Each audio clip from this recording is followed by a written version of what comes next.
कैसे गीत गावल जाए, भोला जी के मनावल जाए। सावन के महीनमा बाड़ी पावन है गे बहिनो, सावन के महीनमा बाड़ी पावन है गे बहिनो, भागिया के गोलवा बोल के मान भर गे बहिनो, भागिया के गोलवा पीस के राखिया गे।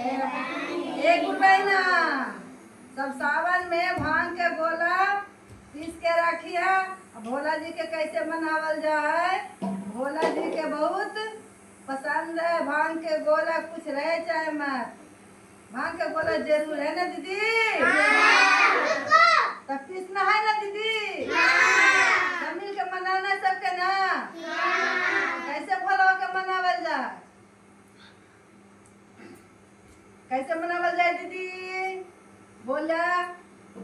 तो सावन के महीनमा बारिया